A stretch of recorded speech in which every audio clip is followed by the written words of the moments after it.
বিসমিল্লাহির রহমানির রহিম। বইয়ের নাম সত্যের সাক্ষ্য। রচনায় সৈয়দ আবুল আলা মওদুদী, অনুবাদ মুহাম্মদ নুরুল ইসলাম, প্রকাশনায় বাংলাদেশ জামাত ইসলামী। প্রকাশকের কথা। মুসলিম ব্যক্তি ও জাতি হিসেবে একজন মুসলমানের দায়িত্ব ও কর্তব্য কী? সে দায়িত্ব পালনের মৌখিক ও বাস্তব পন্থা কী? বর্তমান বিশ্বের অন্যতম শ্রেষ্ঠ চিন্তানায়ক সৈয়দ আবুল আলা মওদুদী রহমতুল্লাহ আলাই 1946 সালের 30 ডিসেম্বর পাকিস্তানের শিয়ালকোটের মুরাদপুর নামক স্থানে সাধারণ সম্মেলনের বক্তৃতায় এর বাস্তব চিত্র তুলে ধরেছেন। সে ভাষণেরই একাংশ নিয়ে উর্দু ভাষায় শাহাদাতে হক নামক পুস্তিকা রচিত হয়েছে। বাংলা ভাষাভাষী পাঠকদের নিকট সেটি সত্যের সাক্ষ্য নামে প্রকাশ করা হলো। আলহামদুলিল্লাহ, ইতোমধ্যে পুস্তিকাখানি পাঠকবর্গের চিন্তা চেতনায় বিপুলভাবে দোলা দিতে সক্ষম হয়েছে। পাঠকবর্গের চাহিদার প্রেক্ষিতে পুনর্মুদ্রণ করা হলো। সূচিপত্র: আমাদের দাওয়াত, মুসলমানের দায়িত্ব, সত্যের সাক্ষ্য, সাক্ষ্যদানের গুরুত্ব, চূড়ান্ত প্রচেষ্টা, জবাবদিহি, সাক্ষ্যদানের পদ্ধতি, মৌখিক সাক্ষ্যদান, বাস্তব সাক্ষ্যদান, সাক্ষ্যদানের পূর্ণতা, মৌখিক সাক্ষ্য বিশ্লেষণ, বাস্তব সাক্ষ্য বিশ্লেষণ, সত্য গোপনের শাস্তি, পরকালের শাস্তি, মুসলমানদের সমস্যা ও তার সমাধান, আসল সমস্যা, আমাদের উদ্দেশ্য, আমাদের কর্মপদ্ধতি, সংগঠন প্রতিষ্ঠা, কাজের 3টি পথ, বিভিন্ন দ্বীনি সংগঠন, আমাদের দাবি, অভিযোগ এবং তার জবাব, নতুন ফিরকা, ইস্তেহাদি বিষয়ে আমাদের অভিমত, গোঁড়ামি পরিহার, আদর্শবাদী আন্দোলন, আমির নির্বাচন, পৃথক দল গঠনের প্রয়োজন, আমির বনাম নেতা, ইসলামের প্রকৃতি, জাকাত আদায়ের অধিকার, বাইতুল মাল। পৃষ্ঠা 5। বিসমিল্লাহির রহমানির রহিম।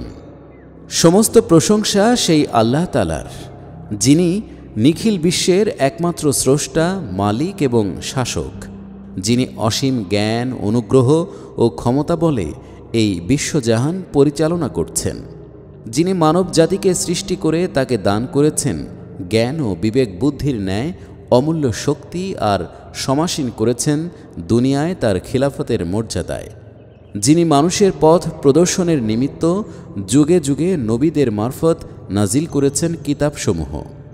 আল্লাহর করুণা রাশি বর্ষিত হোক তার সেসব সম্মানিত ও নেক বান্দাদের ওপর, যারা দুনিয়ায় এসেছিলেন মানুষকে প্রকৃত মনুষ্যত্ব শেখাতে, যারা মানুষকে তার জীবনের উদ্দেশ্য সম্পর্কে সচেতন করে গেছেন আর বাতলে দিয়েছেন তার জীবন যাপনের সঠিক পদ্ধতি।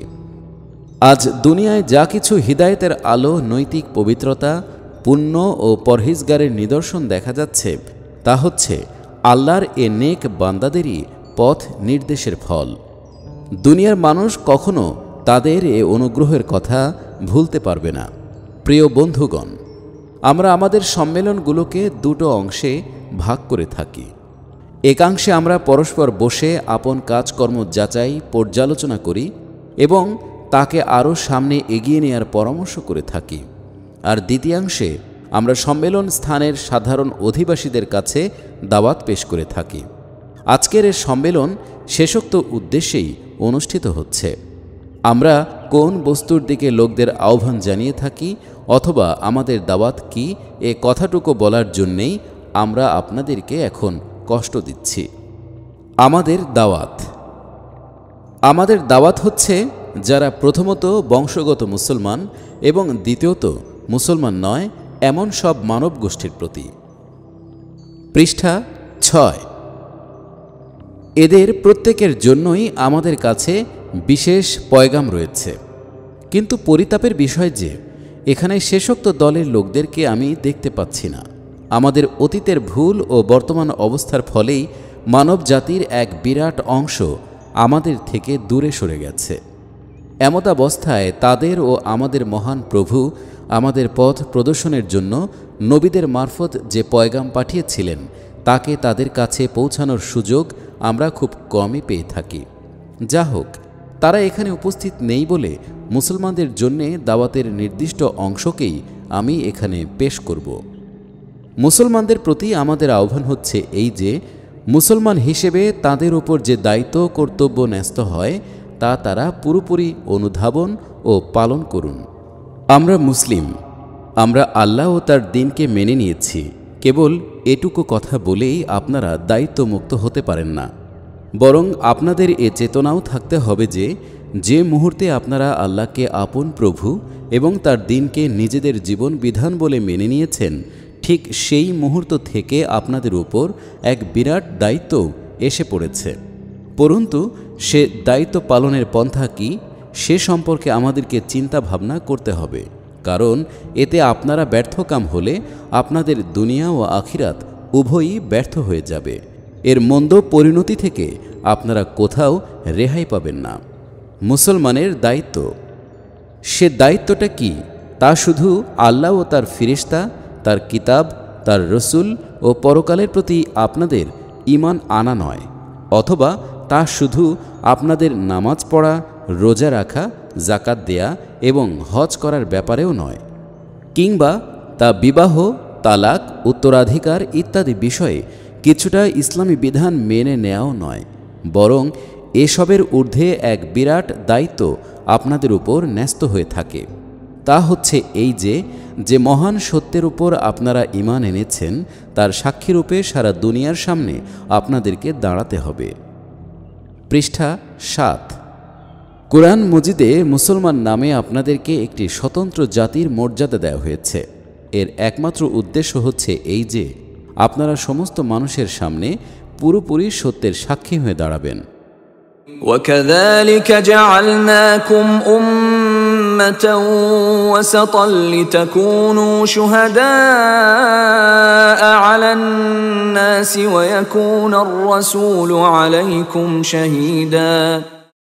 আমি তোমাদেরকে এক মধ্যমপন্থী জাতি বানিয়েছি যাতে করে তোমরা লোকদের জন্যে সাক্ষী হও, আর রসুলও যেন তোমাদের জন্যে সাক্ষী হন। সূরা আল বাকারা আয়াত 143। জাতি হিসেবে এ হচ্ছে আপনাদের আবির্ভাবের একমাত্র উদ্দেশ্য। এ উদ্দেশ্য পূর্ণ করতে না পারলে আপনাদের জীবন বৃথাই শেষ হয়েছে বলতে হবে। এ দায়িত্ব বস্তুত আল্লাহর পক্ষ থেকেই আপনাদের উপর অর্পিত হয়েছে। আল্লাহর হুকুম হচ্ছে, ইয়া আইয়ুহাল্লাযীনা আমানু কুনু কওয়ামিনা বিল কিসতি শুহাদাআ লিল্লাহি ওয়ালাউ আলা আনফুসিকুম। হে ঈমানদারগণ, তোমরা আল্লাহর জন্যে সত্যের সাক্ষী হয়ে দাঁড়াও। সূরা আন-নিসা আয়াত 135। এর নিছক নীতি কথা নয়, বরং এ হচ্ছে কড়া নির্দেশ। আল্লাহ বলেন, وَمَنْ أَظْلَمُ مِمَّنْ كَتَمَ شَهَادَةً عِنْدَهُ مِنَ اللَّهِ। যার কাছে আল্লাহর পক্ষ থেকে কোনো সাক্ষ্য বর্তমান রয়েছে, সে যদি তা গোপন রাখে তবে তার চেয়ে বড় জালিম আর কে হতে পারে। সূরা বাকারা আয়াত 140। অতঃপর এই দায়িত্ব পালন না করার ভীষণ পরিণতির কথাও আল্লাহ তাআলা আপনাদেরকে জানিয়ে দিয়েছেন। পৃষ্ঠা 8।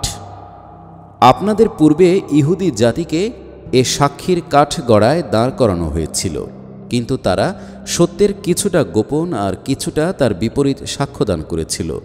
এমনিভাবে তারা সামগ্রিকভাবে সত্যের পরিবর্তে বাতিলের সাক্ষীতে পরিণত হয়ে গেল। ফলে আল্লাহ তাআলা তাদেরকে এক প্রচণ্ড আঘাত দিয়ে সরিয়ে দিলেন এবং তাদের অবস্থা এ দাঁড়ালো যে, وَضُرِبَتْ عَلَيْهِمُ الذِّلَّةُ وَالْمَسْكَنَةُ وَبَاءُوا بِغَضَبٍ مِّنَ اللَّهِ। লাঞ্ছনা, গঞ্জনা, অপমান, অধপতন ও দুরবস্থা তাদের উপর চেপে বসল এবং তারা আল্লাহর গজবে পরিবেষ্টিত হয়ে পড়ল। সূরা আল বাকারা আয়াত 61। পৃষ্ঠা 9। সত্যের সাক্ষ্য। আপনাদের উপর এই যে সাক্ষ্যদানের দায়িত্ব অর্পিত হয়েছে, এর অর্থ হচ্ছে এই যে আপনাদের কাছে যে সত্য এসেছে, যে সত্য আপনাদের কাছে উদ্ভাসিত হয়েছে, তার সত্যতা ও যথার্থতা সম্পর্কে এবং তার সরল সোজা পথ হওয়া সম্বন্ধে আপনারা দুনিয়ার সামনে সাক্ষ্যদান করবেন। এমনই সাক্ষ্য দিবেন যেন সত্যতা যথার্থরূপেই প্রতিপন্ন হয় এবং দুনিয়ার মানুষের সামনে আল্লাহর দ্বীনের চূড়ান্ত প্রমাণও প্রকাশ হয়ে পড়ে।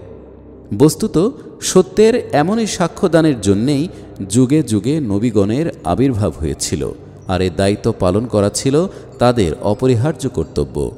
নবীদের অবর্তমানে এ দায়িত্ব এসে পড়েছে সম্মিলিতভাবে সমগ্র মুসলিম জাতির ওপর। সাক্ষ্যদানের গুরুত্ব। এ সাক্ষ্যদানের গুরুত্ব আপনারা এ থেকে অনুধাবন করতে পারেন যে এর ভিত্তিতেই আল্লাহ তাআলা মানুষের হিসাব নিকাশ এবং পুরস্কার বা শাস্তিদানের ব্যবস্থা করেছেন। আল্লাহ তাআলা মহাজ্ঞানী, মেহেরবান এবং ইনসাফের প্রতিষ্ঠাতা। তার অগাধ জ্ঞান, অসীম অনুগ্রহ ও ন্যায় বিচারের কাছ থেকে এটা আশা করা যেতে পারে না যে মানুষ তার ধর্মীয় কথা জানতে পারবে না, অথচ তার বিপরীত পথে চলার অপরাধে তিনি তাকে পাকড়াও করবেন। মানুষ সরল সোজা পথের কথা জানবে না, অথচ সে পথে না চলার দরুন তাকে ধরে তিনি শাস্তি দেবেন। বস্তুত কোন বস্তুটি সম্পর্কে জবাবদিহি করতে হবে তা মানুষের অজ্ঞাত থাকবে, আর তার কাছ থেকে সে সম্পর্কেই জবাব চাওয়া হবে, এটা কিছুতেই হতে পারে না। এজন্যেই আল্লাহ তাআলা প্রথম মানুষকেই একজন নবী রূপে সৃষ্টি করেন।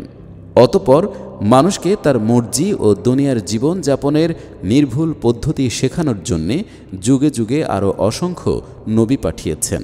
তারা মানুষকে এ শিক্ষা দিয়ে গেছেন যে দেখো, এ পথে তোমরা প্রকৃত মালিকের সন্তুষ্টি লাভ করতে পারবে, আর এগুলো হচ্ছে বর্জনীয় এবং এসব জিনিস সম্পর্কে তোমাদের জবাবদিহি করতে হবে ইত্যাদি। পৃষ্ঠা 10। চূড়ান্ত প্রচেষ্টা। আল্লাহ তাআলা তার নবীদের দ্বারা এসব সাক্ষ্যই দান করান।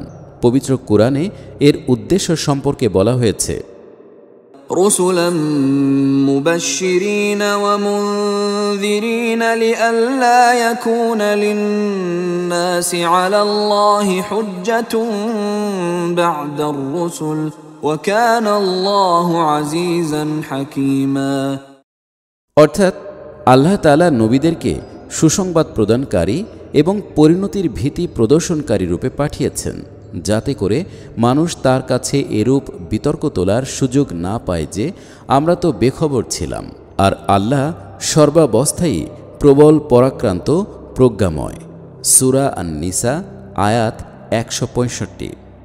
এমনিভাবে আল্লাহ তাআলা মানুষকে সতর্ককরণের দায়িত্ব নবীগণের উপর অর্পণ করেন এবং তারা এই গুরুত্বপূর্ণ দায়িত্ব পালনের কাজে নিয়োজিত হন। আর তারা যথার্থরূপে সাক্ষ্যদানের দায়িত্ব পালন করলে লোকেরা নিজ নিজ কৃতকর্মের জন্যে নিজেরাই দায়ী হতে পারে। আর যদি তাদের পক্ষ থেকে সাক্ষ্যদানের দায়িত্ব পালনে ত্রুটি হয়, তবে সাধারণ মানুষের গোমরাহির জন্যে তাদেরকে পাকড়াও করা যেতে পারে। অন্য কথায় বলা যায়, নবীদের উপর অতি বিরাট ও সংকটপূর্ণ দায়িত্ব অর্পণ করা হয়েছিল। আর তা ছিল এই যে, হয় তাদেরকে যথার্থরূপে সত্যের সাক্ষ্য দান করে মানুষের কাছে সত্যকে চূড়ান্ত রূপে প্রকাশ করতে হতো, অথবা তাদেরকে সাধারণ মানুষের এ অভিযোগের সম্মুখীন হতে হতো যে আল্লাহ তাআলা আপনাদেরকে যে তত্ত্বজ্ঞান দান করেছিলেন, আপনারা তা আমাদের কাছে সরবরাহ করেননি। জীবনযাপনের যে সঠিক পদ্ধতি তিনি আপনাদেরকে শিখিয়ে দিয়েছিলেন, আমাদেরকে তা শিখিয়ে দেননি। এ কারণেই নবীগণ এই দায়িত্বের গুরুত্ব তীব্রভাবে অনুভব করতেন, আর এ কারণেই তারা সত্যের সাক্ষ্যদানের দায়িত্ব পালনে এবং মানুষের কাছে সত্যকে চূড়ান্ত রূপে প্রমাণ করতে প্রাণান্তকর চেষ্টা করে গেছেন। পৃষ্ঠা 11। জবাবদিহি।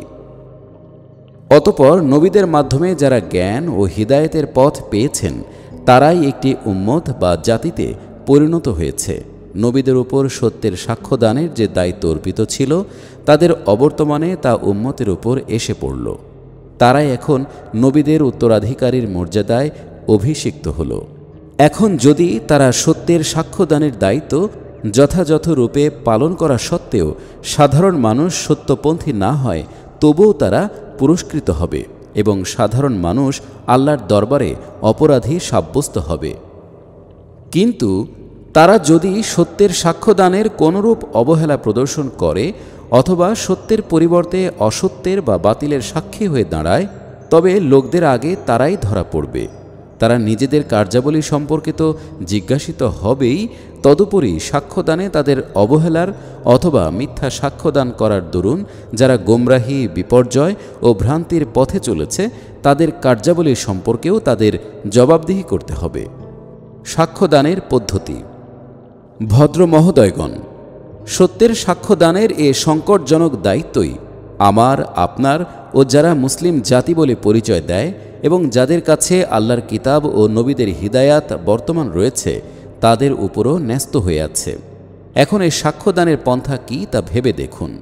সাক্ষ্য দু রকমের হয়ে থাকে, একটি হচ্ছে মৌখিক সাক্ষ্য আর একটি বাস্তব সাক্ষ্য। মৌখিক সাক্ষ্যদান। মৌখিক সাক্ষ্য বলতে বোঝায় নবীর মাধ্যমে আমাদের কাছে যে সত্য এসে পৌঁছেছে, বক্তৃতা ও লেখনের মাধ্যমে দুনিয়ার সামনে তাকে তুলে ধরা, মানুষকে বোঝাবার ও তাদের মর্মে প্রবেশ করানোর সম্ভাব্য সকল পন্থা অবলম্বন করে দাওয়াত ও তাবলীগ এবং প্রচার প্রোপাগান্ডার সম্ভাব্য সকল উপায় উপকরণ ব্যবহার করে ও আধুনিক জ্ঞান বিজ্ঞানের উদ্ভাসিত সমস্ত মাল মশলাকে আয়ত্তে এনে আল্লাহর মনোনীত দ্বীনের সাথে দুনিয়ার মানুষের পরিচয় করিয়ে দেয়া। পৃষ্ঠা 12। পরন্তু মানুষের চিন্তায়, বিশ্বাসে, নৈতিকতায়, তাহজিব তামাদ্দুনে, সামাজিক রীতিনীতিতে, রুজি রোজগারে, লেনদেন ও আইন আদালতে, রাজনীতি ও রাষ্ট্র ব্যবস্থায় এবং মানবীয় বিষয়াদি অন্যান্য সকল দিক ও বিভাগের জন্যে এ পেশকৃত শিক্ষাকে অত্যন্ত খোলাখুলিভাবে বিবৃত করা, যুক্তি প্রমাণের দ্বারা তার সত্যতার প্রমাণ করা এবং এর বিপরীত যত মতাদর্শ বর্তমান রয়েছে যুক্তিপূর্ণ সমালোচনার মাধ্যমে তার দোষ ত্রুটি নির্দেশ করা। কিন্তু যে পর্যন্ত না গোটা মুসলিম জাতি মানুষকে হিদায়াতের পথ দেখানোর জন্য নবীদের ন্যায় চিন্তা ভাবনা করবে, সে পর্যন্ত এ মৌখিক সাক্ষ্যদানের দায়িত্ব পুরোপুরি আদায় হতে পারে না। কর্তব্য পালন করতে হলে এই কাজটিকে আমাদের সামগ্রিক চেষ্টা, সাধনা ও জাতীয় কর্মচাঞ্চল্যের কেন্দ্রীয় লক্ষ্যে পরিণত করতে হবে এবং সকল কাজেই এ উদ্দেশ্যের প্রতি লক্ষ্য রাখতে হবে।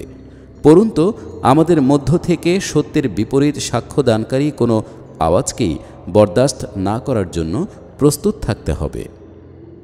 বাস্তব সাক্ষ্যদান। বাস্তব সাক্ষ্যদানের অর্থ হচ্ছে এই যে আমরা যেসব নিয়ম নীতিকে সত্য বলে প্রচার করি আমাদের বাস্তব জীবনেও সেগুলোকে প্রতিফলিত করতে হবে। দুনিয়ার মানুষ যেন আমাদের কাছ থেকে ওই নীতিগুলোর সত্যতা সম্বন্ধে কেবল মৌখিক চর্চাই শুনতে না পায়, বরং তারা যেন স্বচক্ষে আমাদের জীবনে ওই সবের সৌন্দর্য ও কল্যাণকারিতা প্রত্যক্ষ করতে পারে। ঈমানের কল্যাণে মানুষ নৈতিক চরিত্র ও আচার ব্যবহারের মাধ্যমে তার রসাস্বাদন করতে পারে। এ দিনের পথ নির্দেশে কেমন আদর্শ মানুষ তৈরি হয়, কিরূপ ন্যায়পরায়ণ সমাজ গঠিত হয়, কেমন সৎ সমাজ ব্যবস্থার গোড়াপত্তন হয়, কত স্বচ্ছ ও পবিত্র তামাদ্দুন গড়ে ওঠে, কিরূপ সঠিক ধারায় জ্ঞান বিজ্ঞান ও শিল্প সাহিত্যের বিকাশ ঘটে, কী রকম সুবিচার ও সহানুভূতিপূর্ণ এবং আর্থিক সহযোগিতার সূচনা হয়, আর ব্যক্তি ও সমাজ জীবনের প্রতিটি দিক ও বিভাগ কেমন পরিশুদ্ধ, সুবিন্যস্ত ও কল্যাণের সম্পদে ভরপুর হয়ে ওঠে, তা যেন তারা স্বচক্ষে দেখতে পারে। পৃষ্ঠা 13। বস্তুত আমরা যদি ব্যক্তিগত ও জাতিগতভাবে নিজেরা দিনের মূর্তিমান সাক্ষ্যে পরিণত হতে পারি, আমাদের ব্যক্তি চরিত্র সত্যতার প্রমাণ পেশ করে, আমাদের ঘর বাড়ি সৌরভে মাতোয়ারা হয়ে ওঠে, আমাদের দোকানপাট ও কল কারখানাগুলো তার রৌশনীতে ঝলমল করে ওঠে, আমাদের শিক্ষা প্রতিষ্ঠানসমূহ তারই আলোকে আলোকিত হয়ে ওঠে, আমাদের শিল্প সাহিত্য ও সাংবাদিকতা তারই সৌন্দর্য চর্চায় নিয়োজিত হয় এবং আমাদের জাতীয় নীতি ও সম্মিলিত চেষ্টা সাধনা তার সত্যতার উজ্জ্বল নিদর্শনে পরিণত হয়, তাহলে এ সাক্ষ্যদানের দায়িত্ব যথার্থরূপে পালিত হতে পারে। মোদ্দা কথা, যে কোনো স্থানে, যে কোনো অবস্থায়, যে কোনো ব্যক্তি বা জাতির সাথেই আমাদের সাক্ষাৎ হোক না কেন, আমরা যে নীতিগুলোকে সত্য বলে বিশ্বাস করে থাকি এবং যার বদৌলতে মানুষের জীবন বাস্তবিকই সুন্দর ও উন্নত হতে পারে, তারা যেন আমাদের ব্যক্তি ও জাতীয় চরিত্রে সেসব নীতির সত্যতার প্রকাশ প্রত্যক্ষ করতে পারে। সাক্ষ্যদানের পূর্ণতা। প্রসঙ্গত এ কথাও বলে রাখতে চাই যে এসব মূলনীতির ভিত্তিতে যখন আমাদের রাষ্ট্র প্রতিষ্ঠিত হবে এবং তা আল্লাহর দ্বীনকে পুরোপুরি গ্রহণ করে তার বিচার, ইনসাফ, সংস্কারমূলক কার্যসূচি ও সুশৃঙ্খল ব্যবস্থা দিয়ে শান্তিপ্রিয়তা ও জনগণের কল্যাণ সাধন, শাসক শ্রেণীর সচ্চরিত্র, সুষ্ঠু অভ্যন্তরীণ রাজনীতি, ইনসাফ ভিত্তিক পররাষ্ট্রনীতি, ভদ্রতাপূর্ণ যুদ্ধ এবং আনুগত্যমূলক সন্ধির মাধ্যমে এ কথারই সাক্ষ্য দেবে যে যে দিন বা জীবন ব্যবস্থা এ রাষ্ট্রের জন্ম দিয়েছে তা সত্যিই মানব কল্যাণের নিশ্চয়তা বিধানে সক্ষম এবং এরূপ রাষ্ট্র ব্যবস্থা প্রতিষ্ঠার মধ্যেই নিহিত রয়েছে মানব জাতির সার্বিক কল্যাণ। কেবল তখনই এ সাক্ষ্যদান পূর্ণাঙ্গ হতে পারে। আর এমনই সাক্ষ্য মৌখিক সাক্ষ্যের সাথে মিলিত হলেই মুসলিম জাতি পুরোপুরি এর দায়িত্ব থেকে মুক্তি পেতে পারে। আর তখনই মানব জাতির সামনে সত্য চূড়ান্ত রূপে প্রকাশ পেতে পারে। আর আখিরাতের আদালতে দাঁড়িয়ে রাসূলুল্লাহ সাল্লাল্লাহু আলাইহি ওয়াসাল্লামের পর আমাদের জাতি এ সাক্ষ্য দেওয়ার অধিকারী হতে পারবে যে হজরত সাল্লাল্লাহু আলাইহি ওয়াসাল্লাম আমাদের কাছে যা কিছু পৌঁছিয়েছিলেন আমরা তা দুনিয়ার মানুষের কাছে যথার্থ রূপেই পৌঁছিয়ে দিয়েছি। এতৎসত্ত্বেও যারা সত্য পথে আসেনি তারা নিজেরাই তাদের দুর্গতির জন্য দায়ী। ভদ্র মহোদয়গণ, মুসলিম জাতি হিসেবে আমাদের কথা ও কাজের মাধ্যমে এমনই সাক্ষ্যদান করাই ছিল কর্তব্য। কিন্তু আজ ভেবে দেখুন বাস্তবে আমরা কেমন সাক্ষ্য দান করে চলেছি। পৃষ্ঠা 14।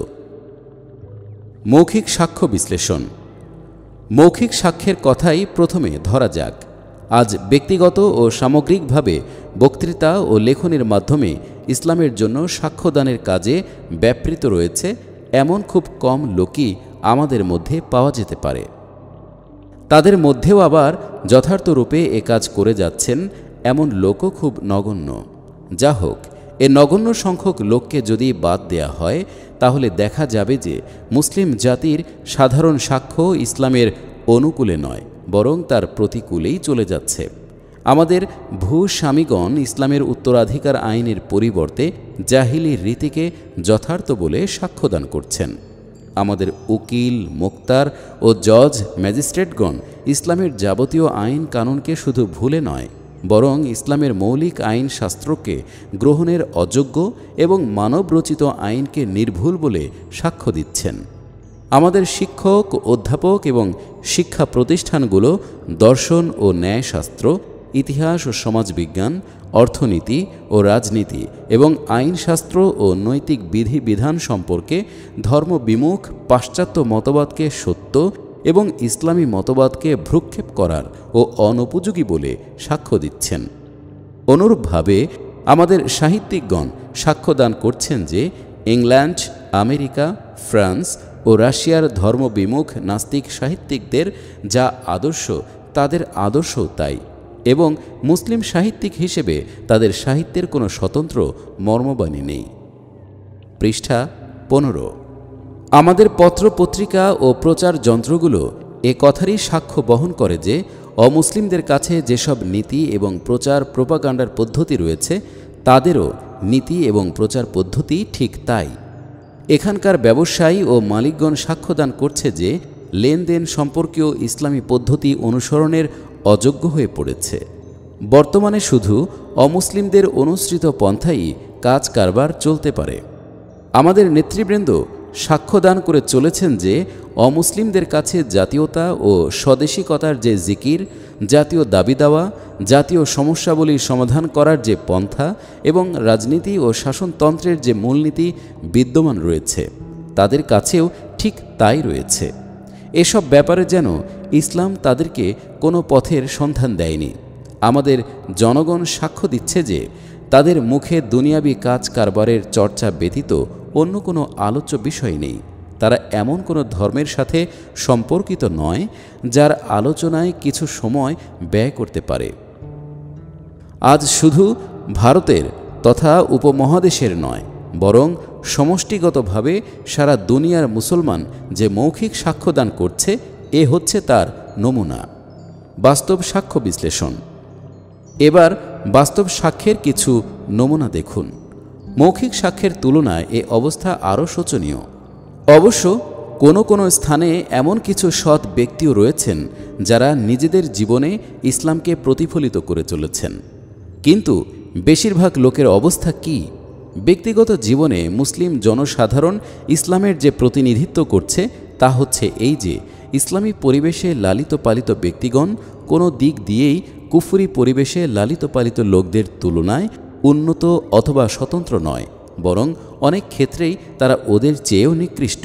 তারা মিথ্যা বলতে পারে, খেয়ানত করতে পারে, অত্যাচার চালাতে পারে, ধোঁকা দিতে পারে, ওয়াদা খেলাপ করতে পারে, চুরি ডাকাতি করতে পারে, দাঙ্গা ফাসাদ করতে পারে, তারা নির্লজ্জতা ও বেহায়াপনার যাবতীয় কাজই করতে পারে।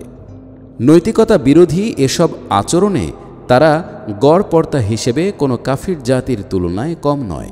পরন্তু আমাদের সামাজিক রীতিনীতি, চাল চলন, উঠা বসা, রসম রেওয়াজ, উৎসব আনন্দ, মেলা ওরস, সভা শোভাযাত্রা, মোদ্দা কথা সমাজ জীবনে কোনো একটি দিক ও বিভাগেও আমরা ইসলামের যথার্থ প্রতিনিধিত্ব করছি না।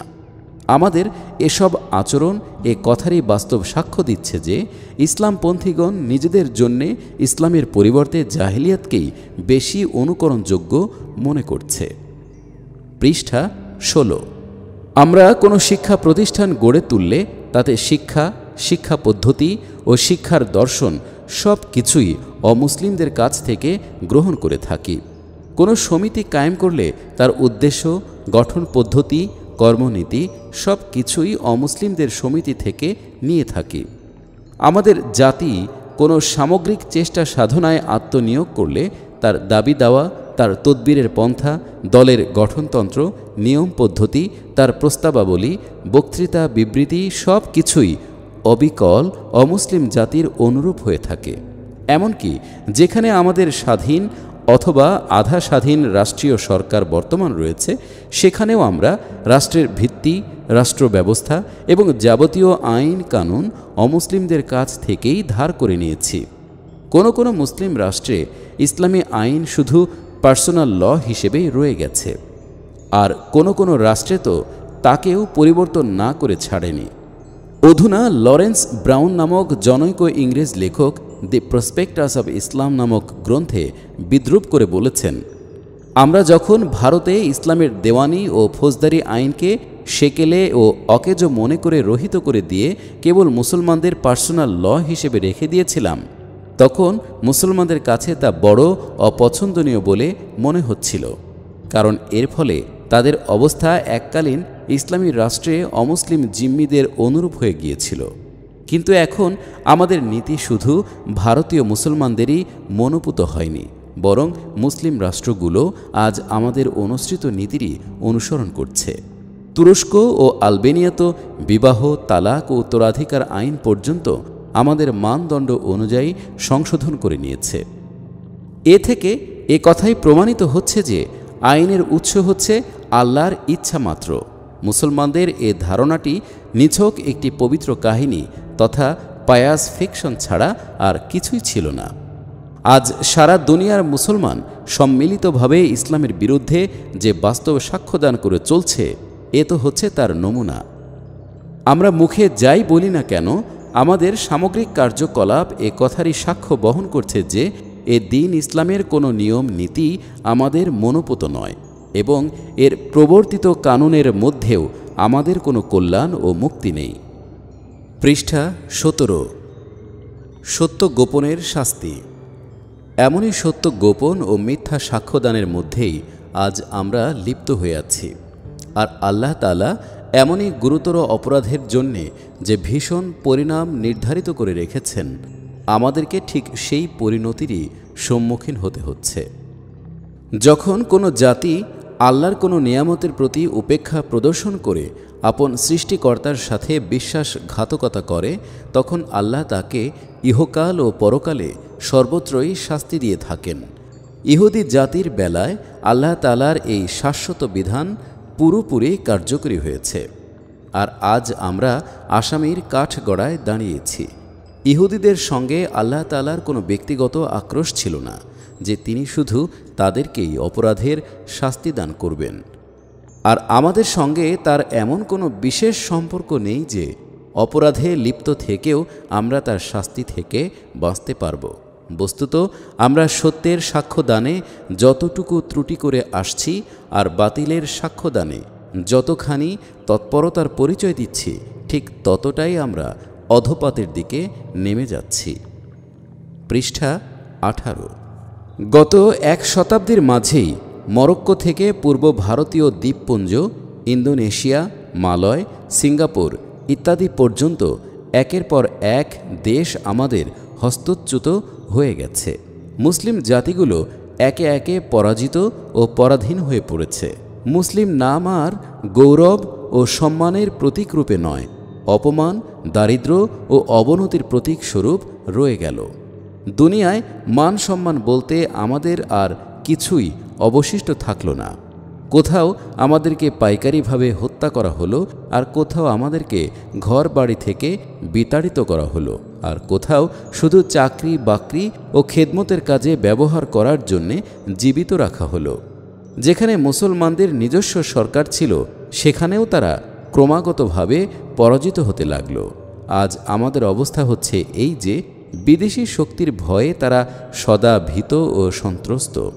অথচ তারা যদি ইসলামের মৌখিক এবং বাস্তব সাক্ষ্য দান করত, তাহলে কুফরের ধারক ও বাহকরাই তাদের ভয়ে কম্পমান থাকত। এ কথাটা বুঝতে খুব বেশি দূরে যেতে হবে না। এই উপমহাদেশে নিজেদের অবস্থাটাই একটু পর্যবেক্ষণ করে দেখুন। আপনারা সত্যের সাক্ষ্য দানে যে ত্রুটি করেছেন এবং কথা ও কাজের মাধ্যমে সত্যের বিপরীত যে সাক্ষ্য দিয়েছেন, তারই ফলে একের পর এক রাজ্য আপনাদের হস্তচ্যুত হয়ে গেল। প্রথমে আপনারা মারাঠা ও শিখদের হাতে নাজেহাল হলেন, তারপর ইংরেজদের গোলামি আপনাদের ভাগ্যে জুটল, আর এখন পূর্বের পরাজয়ের চেয়ে অধিকতর শোচনীয় পরাজয় আপনাদের সামনে আসছে। আজ আপনাদের সামনে সংখ্যা গরিষ্ঠতা ও সংখ্যা লঘিষ্ঠতার প্রশ্নই সবচেয়ে বড় হয়ে দেখা দিয়েছে। আপনারা সংখ্যা গুরু হিন্দুদের অধীন হয়ে পড়ায় এবং এককালীন নমশূদ্র জাতির মতো পরিণতির সম্মুখীন হওয়ার আতঙ্কে সদা কম্পমান রয়েছেন।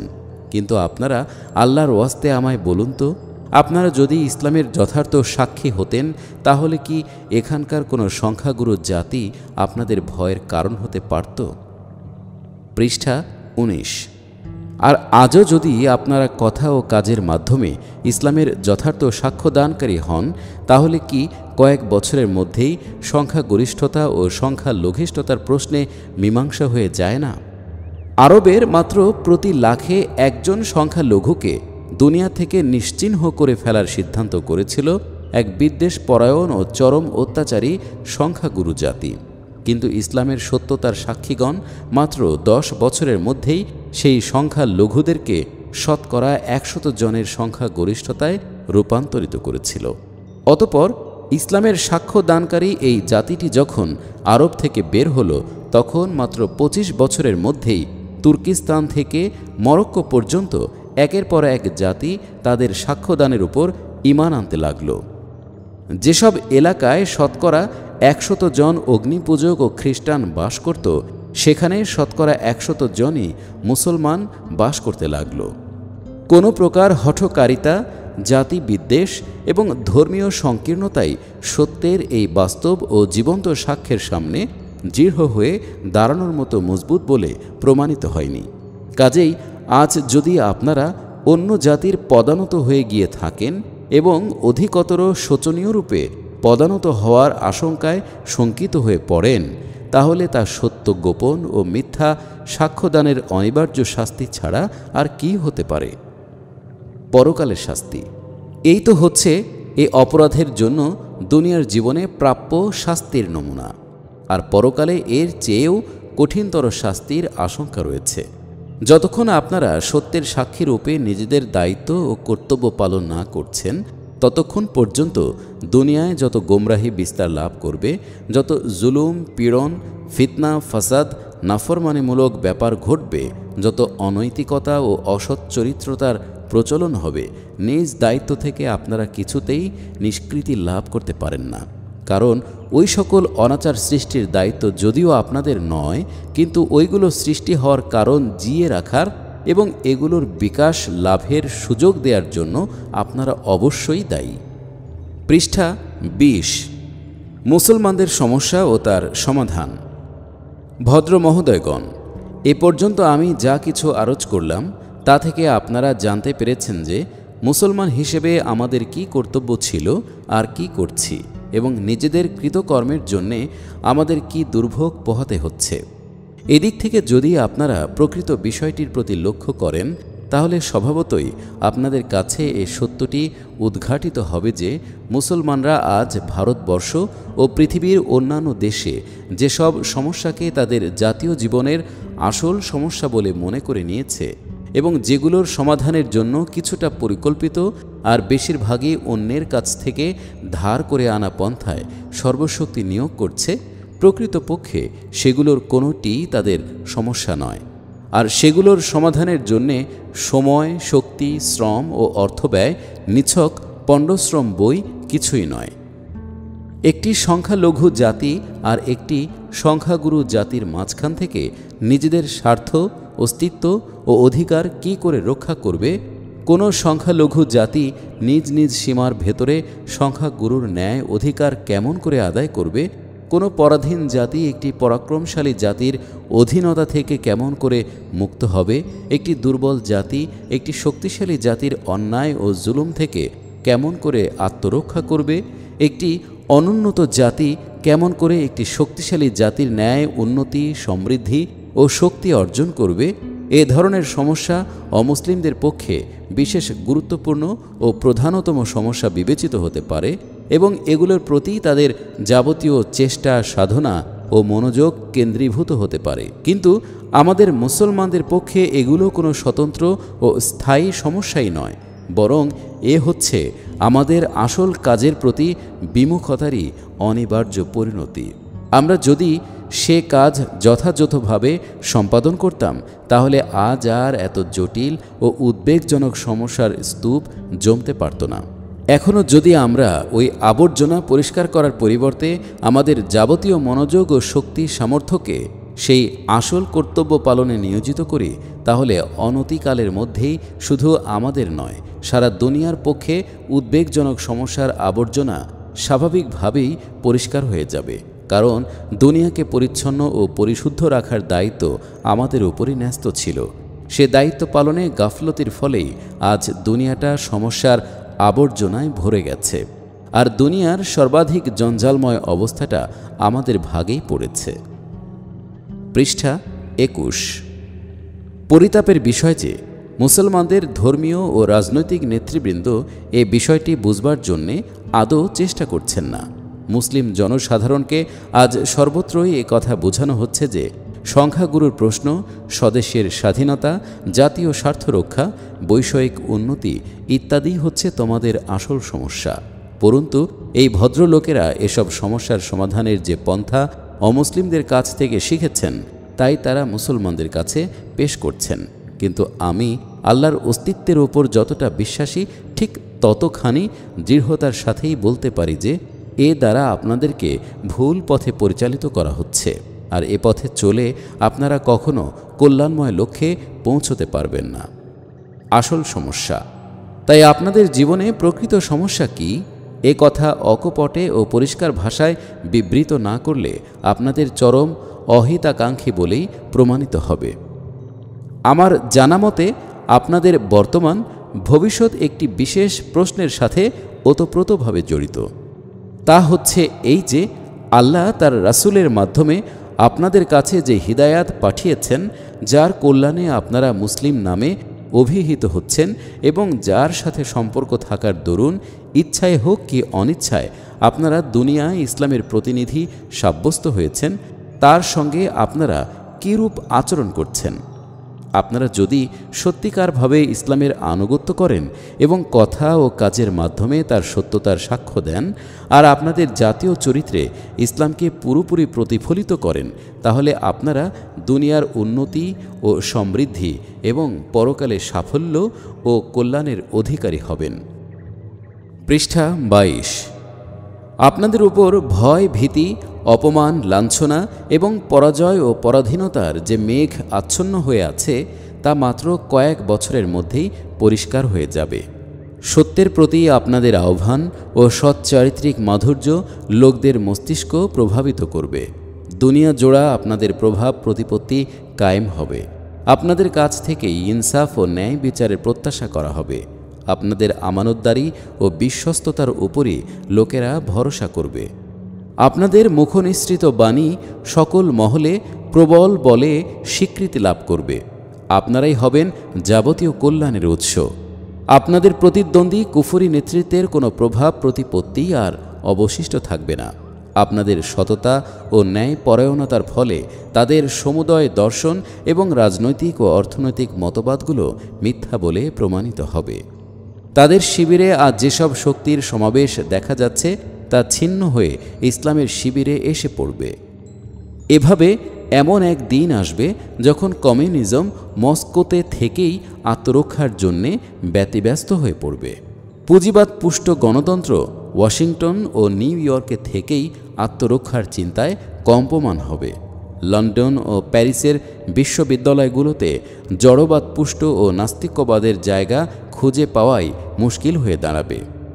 বংশপূজা ও জাতীয়তাবাদ স্বয়ং ব্রাহ্মণ ও জার্মানদের মাঝেও ভক্ত খুঁজে পাবে না। আর বর্তমান যুগটি এমন একটি শিক্ষামূলক কাহিনী রূপে ইতিহাসে স্থান পাবে যে ইসলামের ন্যায় বিশ্বগ্রাসী শক্তির ধারকগণও কোনো কালে এমনই বেকুব বনে গিয়েছিল যে হজরত মুসা আলাইহিসসালামের যষ্ঠী বগলতলে চেপে রেখেও লাঠি ও রশি দেখে সাপের ভয়ে কাঁপছিল। বস্তুত ইসলামের একনিষ্ঠ অনুসারী ও সত্যিকারের সাক্ষ্য দানকারী হলেই আমাদের ভবিষ্যৎ এমনই উজ্জ্বল হতে পারে। কিন্তু এর বিপরীত আপনারা যদি আল্লাহর প্রেরিত হিদায়েতের উপর জেকে বসে থাকেন, তা থেকে না আপনারা নিজেরা উপকৃত হন আর না অন্যকে উপকৃত হতে দেন।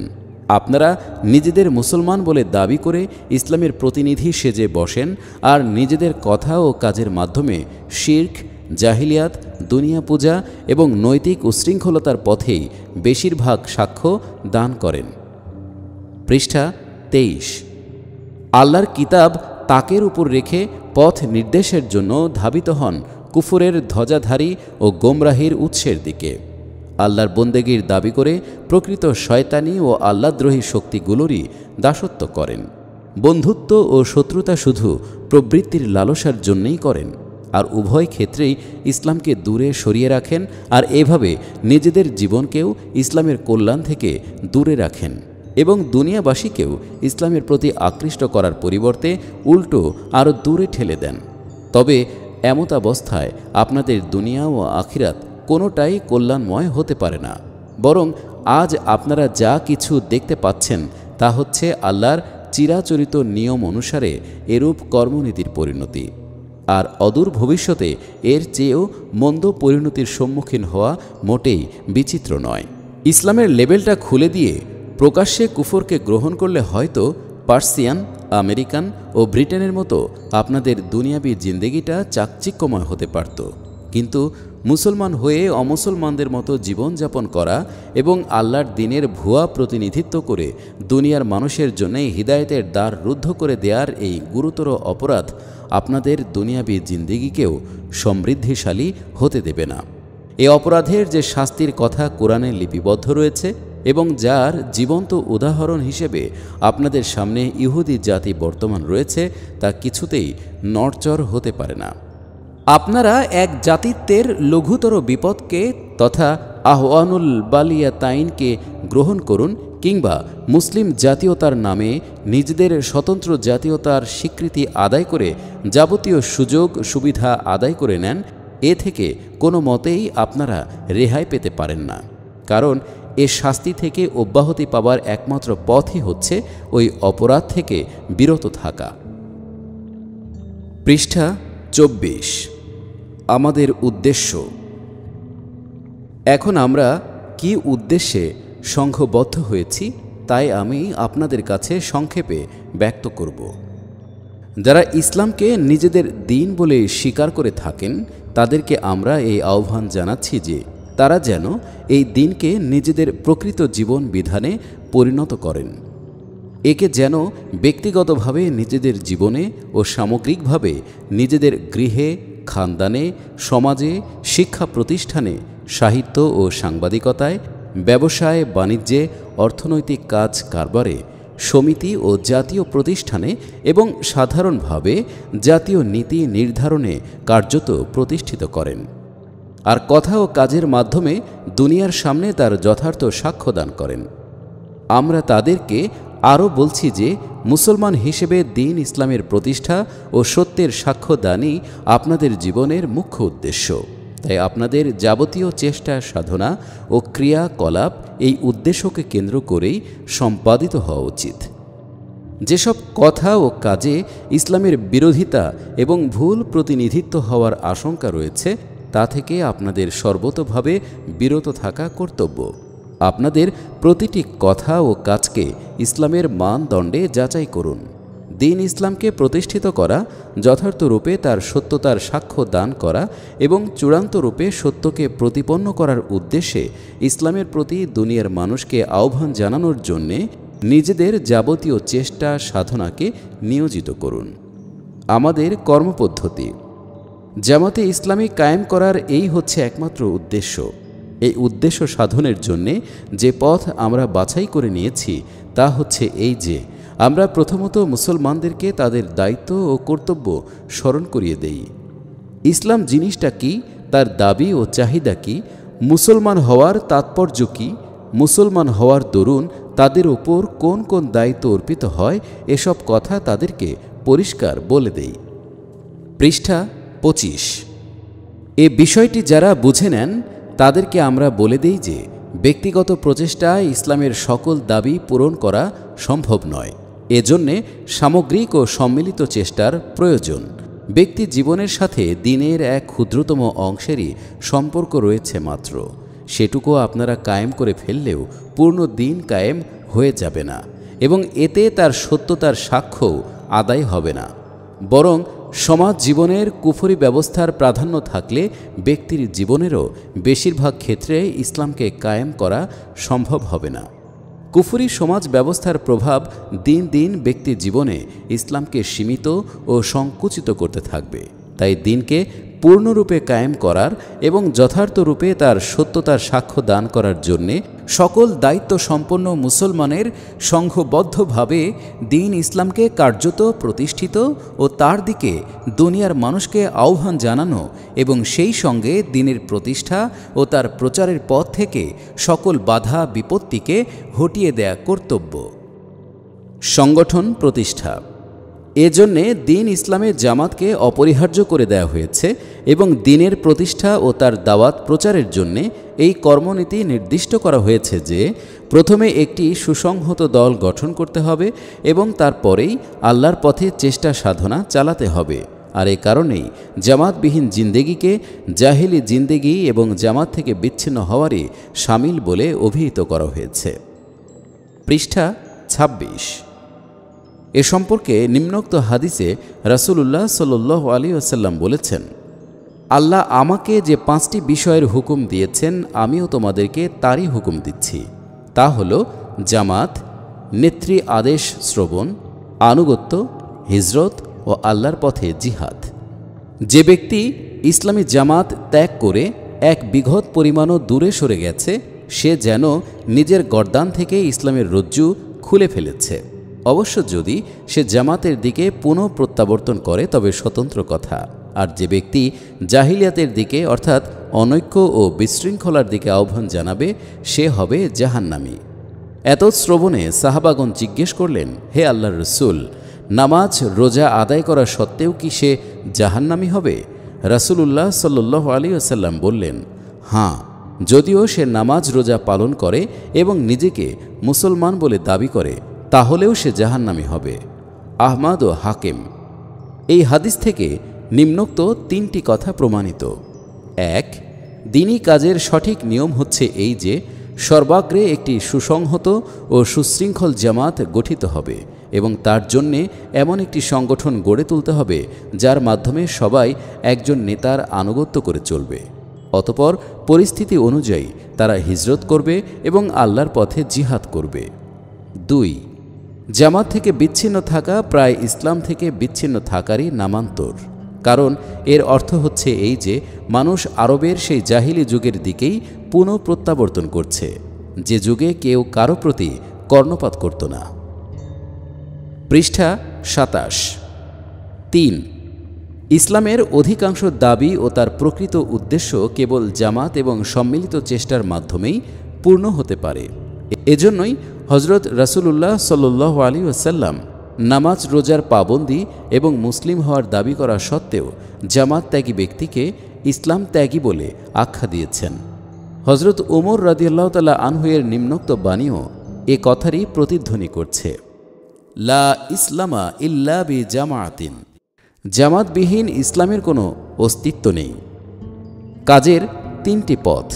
যারা জামাতি নিয়ম শৃঙ্খলার পাবন্দি করতে পারবেন, আমরা তাদেরকে বলে থাকি, আপনাদের সামনে এখন মাত্র ৩টি পথই খোলা রয়েছে এবং তার যে কোনো একটি পথ বাছাই করে নেয়ার পূর্ণ স্বাধীনতা আপনাদের রয়েছে। প্রথমত, আপনাদের মন যদি সাক্ষ্য দেয় যে আমাদের দাওয়াত, আকিদা, বিশ্বাস, মূল লক্ষ্য, জামাতি নিয়ম শৃঙ্খলা, কর্মনীতি ইত্যাদি সব কিছুই খালিস ইসলাম সম্মত এবং কুরআন হাদিসের দৃষ্টিতে মুসলিম জাতির যা কর্তব্য আমরা ঠিক তাই সম্পাদন করছি, তাহলে আমাদের সাথে এই কাজে আপনারা সামিল হন। দ্বিতীয়ত, যদি কোনো কারণবশত আমাদের কাজে আপনারা সন্তুষ্ট হতে না পারেন এবং অন্য কোনো দলকে ইসলামী উদ্দেশ্যে খাঁটি ইসলামী পন্থায় কাজ করতে দেখেন, তাহলে তাতেই সামিল হয়ে যান। কেননা মাত্র ১.৫ খানা ইট দ্বারা মসজিদ নির্মাণের শখ আমাদের নেই। তৃতীয়ত, যদি আমাদের বা অন্য কোনো দলের উপর আপনাদের আস্থা না থাকে, তাহলে ইসলামী দায়িত্ব পালন করা তথা দ্বীন ইসলামকে পুরোপুরি প্রতিষ্ঠিত করা এবং কথা ও কাজের মাধ্যমে তার সত্যতার সাক্ষ্য দান করার উদ্দেশ্যে আপনারা নিজেরাই অগ্রসর হয়ে খাঁটি ইসলামী পন্থায় একটি সুসংহত জামাত গঠন করুন। পৃষ্ঠা ২৮। এই ৩টি পথের যে কোনো একটি বাছাই করে নিলে ইনশাআল্লাহ আপনারা মধ্যপন্থী বলেই গণ্য হবেন। কেবল আমাদের জামাতই সত্যপন্থী এবং আমাদের জামাতের বহির্ভূত লোকেরা সবাই বাতিলপন্থী, এরূপ দাবি আমরা কোনো দিন করিনি, আর সুস্থ মস্তিষ্ক থাকা পর্যন্ত কোনো দিনই তা করব না। আমরা লোকদের কখনো আমাদের জামাতের দিকে আহ্বান জানাইনি, বরং মুসলমান হিসেবে যে দায়িত্বটি আমাদের ও আপনাদের সবার উপরে সমানভাবে ন্যস্ত রয়েছে, আমাদের দাওয়াত হচ্ছে তার প্রতি। আপনারা যদি সে দায়িত্ব পালন করেন তা আমাদের সাথে মিলেই করুন বা অন্য কোনো পন্থায়, আপনাদের কাজ সত্যপন্থীর কাজই হবে। কিন্তু আপনারা নিজেরাও এ কাজে অগ্রসর হবেন না এবং অন্য কারো সহযোগিতাও করবেন না, অথচ শুধু টাল বাহানা করে ইসলামের প্রতিষ্ঠা এবং দুনিয়ার সামনে তার সত্যতার সাক্ষ্যদানের দায়িত্ব এড়িয়ে যাবেন, কিংবা আল্লাহর দ্বীনের পরিবর্তে অন্য কোনো ব্যবস্থা প্রতিষ্ঠার কাজে নিজেদের শক্তি সামর্থ্যের অপচয় করতে থাকবেন, আর আপনাদের কথা ও কাজ ইসলামের বিপরীত বস্তুর সাক্ষ্য বহন করবে, এটা কোনো প্রকারে সঙ্গত হতে পারে না। ব্যাপার যদি দুনিয়ার মানুষের সাথে হতো, তাহলে না হয় টালবাহানা করে কোনো প্রকার কাজ হাসিল করা যেত, কিন্তু এই স্থানে তো ব্যাপার হচ্ছে এমন এক মহান প্রভুর সাথে, যিনি অন্তরের অন্তঃস্থলের খবরও রাখেন। কাজেই কোনো চালবাজি দ্বারা তাকে প্রতারিত করা সম্ভব হবে না। বিভিন্ন দ্বীনী সংগঠন, এ কথা নিঃসন্দেহ যে একই উদ্দেশ্য এবং একই কাজ করার জন্যে বিভিন্ন দল গঠিত হওয়ার ব্যাপারটা আপাত দৃষ্টিতে ভুল মনে হতে পারে এবং এতে বিভেদ ও বিশৃঙ্খলা দেখা দেওয়ার আশঙ্কা রয়েছে। কিন্তু বর্তমান পরিস্থিতিতে যেহেতু ইসলামী জীবন ব্যবস্থাই ছিন্ন ভিন্ন হয়ে আছে এবং এখন শুধু ইসলামী জীবন ব্যবস্থা পরিচালনার প্রশ্ন নয়, বরং নতুন করে প্রতিষ্ঠার প্রশ্নই দেখা দিয়েছে, তাই এমনই পরিস্থিতিতে গোটা উম্মতের জন্য আল জামাত একটিমাত্র দল গঠন করা সম্ভব নয়, যাতে সামিল হওয়া সবার পক্ষে শুধু অপরিহার্য নয়, বরং যা থেকে আলাদা থাকা বা বিচ্ছিন্ন হওয়াকে জাহিলিয়াত কিংবা ইসলাম ত্যাগের সমতুল্য মনে করা যেতে পারে। তাই প্রাথমিক পর্যায়ে এই উদ্দেশ্যে বিভিন্ন জায়গায় বিভিন্ন দলের কাজ করা ছাড়া উপায় নেই। এই দলগুলো যদি আত্মপূজা ও বাড়াবাড়ি থেকে মুক্ত থাকে এবং নিষ্ঠার সাথে ইসলামী উদ্দেশ্যে ইসলামী পন্থাই কাজ করে যায়, তাহলে শেষ পর্যন্ত এগুলো একত্রীভূত হয়ে যাবেই। কারণ সত্য পথের পথিকরা বেশিক্ষণ বিচ্ছিন্ন হয়ে থাকতে পারে না। সত্যই তাদের এক সূত্রে আবদ্ধ করে ফেলে, কেননা সত্যের প্রকৃতিই হচ্ছে ঐক্য, সংহতি ও একাত্মবোধের প্রেরণা দান করা। অনৈক্য ও বিভেদ কেবল তখনই দেখা দিতে পারে যখন সত্যের সঙ্গে কিছুটা অসত্যের সংমিশ্রণ ঘটে, অথবা উপরে সত্যের প্রদর্শনী থাকলেও ভেতরে অসত্যই কাজ করতে থাকে। পৃষ্ঠা 29। আমাদের দাবি। এবার যারা আমাদের জামাতে স্বেচ্ছায় ও সন্তুষ্ট চিত্তে সামিল হন, তাদের কাছে আমাদের দাবি কি এবং আমাদের কাছেই বা তাদের জন্যে কাজের কি প্রোগ্রাম রয়েছে তা আমি সংক্ষেপে পেশ করব। প্রকৃতপক্ষে এক মুসলমানের কাছে ইসলাম যা দাবি করে, জামাতের রুকন বা সদস্যদের কাছে আমাদের দাবি তার চেয়ে বেশি কিছু নয়। আমরা ইসলামের মূল দাবির ব্যাপারে না অনুপরিমাণ কিছু বাড়াতে চাই আর না তা থেকে কিছু মাত্র কমাতে চাই। আমরা কোনরূপ কাটছাঁট না করে প্রতিটি মানুষের সামনে পূর্ণ ইসলামকেই পেশ করে থাকি এবং তাদেরকে এই মর্মে আহ্বান জানাই যে এই দ্বীন ইসলামকে বুঝে শুনে সচেতনভাবে গ্রহণ করুন। এর দাবিগুলো ভেবে চিন্তে ঠিক মতো আদায় করুন এবং নিজেদের চিন্তা, কল্পনা, কথা ও কাজ থেকে এর নির্দেশ ও ভাবধারা বিরোধী যাবতীয় বস্তুকে বের করে দিন ও নিজেদের সমগ্র জীবন দ্বারা ইসলামের সত্যতার সাক্ষ্য দান করুন। এই হচ্ছে আমাদের জামাতে ভর্তি হওয়ার ফিস এবং সদস্য হওয়ার পদ্ধতি। পৃষ্ঠা 30। আমাদের গঠনতন্ত্র, জামাতি নিয়ম শৃঙ্খলা এবং আমাদের দাওয়াতের মূল লক্ষ্য সব কিছুই স্পষ্ট। এসব যাচাই করে যে কেউ দেখতে পারেন যে আমরা প্রকৃত ইসলামে, কুরআন সুন্নাহ ভিত্তিক ইসলামে আদৌ কোনো কাটছাঁট বা হ্রাস বৃদ্ধি করিনি, বরং আমাদের কোনো কথা যদি কুরআন সুন্নাহ হতে অতিরিক্ত কিছু বলে কেউ প্রমাণ করতে পারেন, তবে তা বর্জন করতে এবং কুরআন ও সুন্নায় বর্তমান রয়েছে অথচ আমাদের এখানে তা নেই এমন কোনো বিষয়ের প্রতি অঙ্গুলি নির্দেশ করলে আমরা তা দ্বিধাহীন চিত্তে গ্রহণ করে নিতে সদা প্রস্তুত। আমরা তো কোনরূপ কাটছাঁট না করে পূর্ণ ইসলামকে কায়েম করা এবং তার সত্যতার সাক্ষ্যদানের জন্যেই সংঘবদ্ধ হয়েছি। এ ব্যাপারে যদি আমরা মুনাফিক বলে প্রমাণিত হই, তবে এর চেয়ে বড় জুলুম আর কি হতে পারে। এভাবে যারা আমাদের জামাতে সামিল হন, তাদের কর্তব্য হচ্ছে নিজেদের কথা ও কাজের মাধ্যমে ইসলামের সত্যতার সাক্ষ্য দান করা এবং গোটা মানব জাতির সামনে এই সাক্ষ্য আদায় করার জন্যে পরিপূর্ণরূপে ইসলামী জীবন ব্যবস্থা কায়েম করার উদ্দেশ্যে সম্মিলিত চেষ্টার সাধনায় আত্মনিয়োগ করা। মৌখিক সাক্ষ্যদান সম্পর্কে আমরা আমাদের সদস্যদেরকে এমনইভাবে ট্রেনিং দান করছি যেন তারা নিজ নিজ যোগ্যতা অনুসারে বক্তৃতা ও লেখনের মাধ্যমে অধিকতর যুক্তিপূর্ণভাবে ইসলামের সত্যতার সাক্ষ্যদানের জন্যে প্রস্তুত হতে পারে। পরন্তু আমরা সংঘবদ্ধভাবে জ্ঞান, বিজ্ঞান ও শিল্প সাহিত্যের বিভিন্ন শাখায় মানব জীবনের যাবতীয় সমস্যার ব্যাপারে ইসলামী শিক্ষা ও তার তাৎপর্যকে স্পষ্ট করে তুলে ধরা এবং এ উদ্দেশ্যে প্রচার প্রোপাগান্ডার সকল সম্ভাব্য উপায়ে সাহায্য করার উপযোগী একটি প্রতিষ্ঠান কায়েমেরও চেষ্টা করছি। আর বাস্তব সাক্ষ্যদানের ব্যাপারে আমাদের চেষ্টা হচ্ছে এই যে, প্রথমত এক একটি ব্যক্তি ইসলামের জীবন্ত সাক্ষীতে পরিণত হবে, অতঃপর তাদের সমন্বয়ে সত্যিকার ইসলামী ভাবধারায় কার্যকরী রূপে লক্ষ্য করার উপযোগী একটি সুশৃঙ্খল সমাজ গড়ে উঠবে। অবশেষে এই সমাজটি আপন চেষ্টা সাধনার মাধ্যমে বাতিল জীবন ব্যবস্থার বিলুপ্তির সাধন করে সত্য জীবন ব্যবস্থাকে প্রতিষ্ঠিত করবে, যা দুনিয়ার সামনে পূর্ণাঙ্গ ইসলামের প্রতিনিধিত্ব করবে। পৃষ্ঠা 31। অভিযোগ এবং তার জবাব। ভদ্র মহোদয়গণ, এই হচ্ছে আমাদের উদ্দেশ্য ও কার্যসূচি। এমন কাজ সম্পর্কে যে কোনো মুসলমান আপত্তি তুলতে পারে তা আমরা কখনো ধারণাও করিনি, কিন্তু যেদিন থেকে আমরা এ পথে পা বাড়িয়েছি সেদিন থেকেই প্রশ্ন ও আপত্তির এক অপ্রতিরোধ্য সয়লাব আসছে। অবশ্য সব আপত্তি ভ্রুক্ষেপযোগ্য নয়, আর একই বৈঠকে সব কথার জবাব দান করা সম্ভব নয়।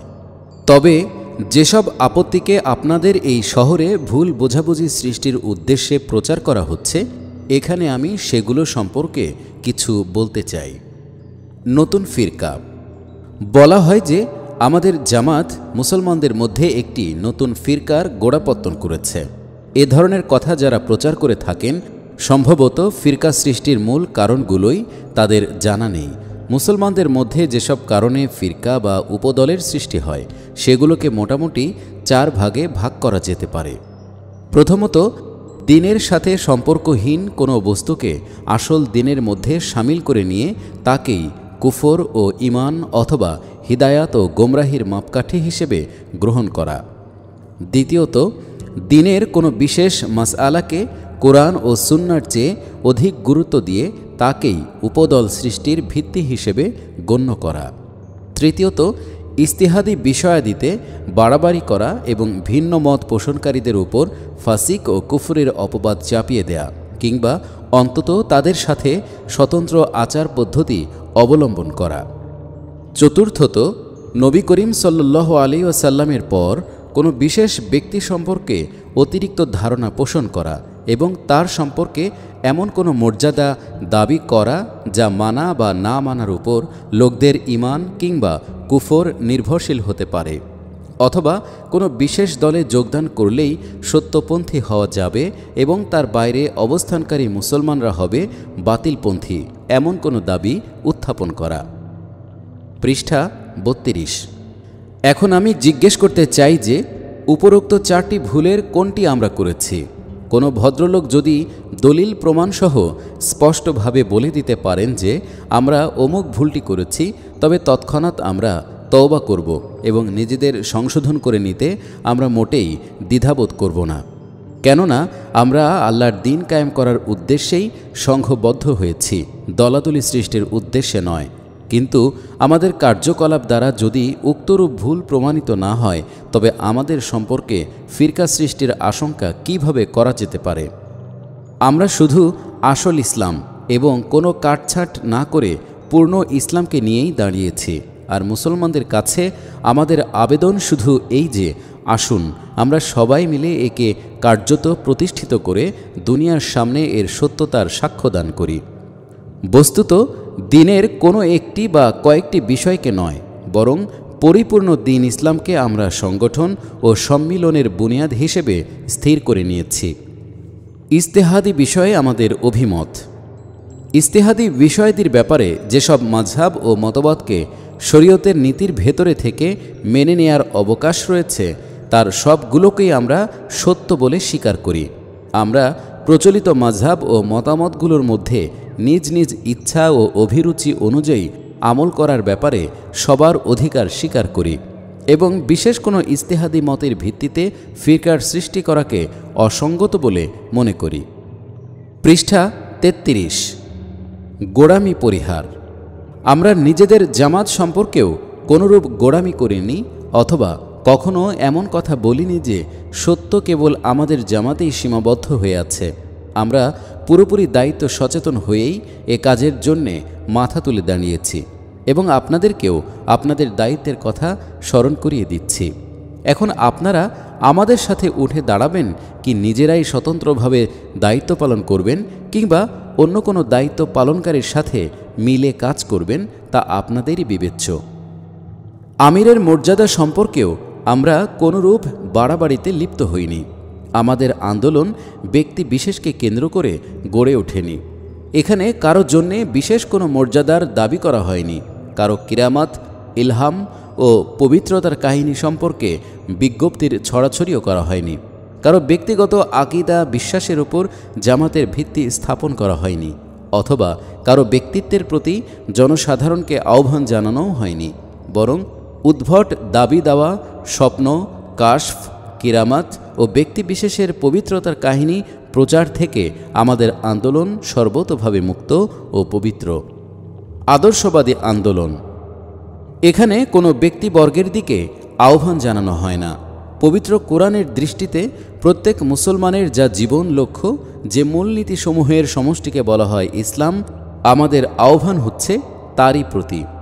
যারা এই উদ্দেশ্য এবং মূলনীতির ভিত্তিতে আমাদের সাথে মিলিত হয়ে কাজ করতে প্রস্তুত হয় তারাই নির্বিশেষে আমাদের জামাতের সদস্য হয়ে থাকে।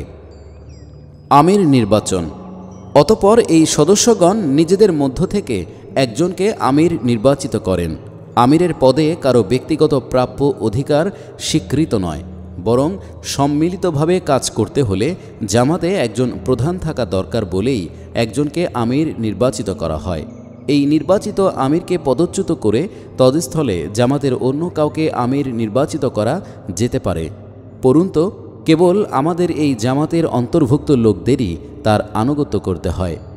যারা তার আনুগত্যের শপথ গ্রহণ না করবে তারা জাহিলি মৃত্যুবরণ করবে, এরূপ কোনো ধারণা আমরা কোনো দিনই পোষণ করিনি।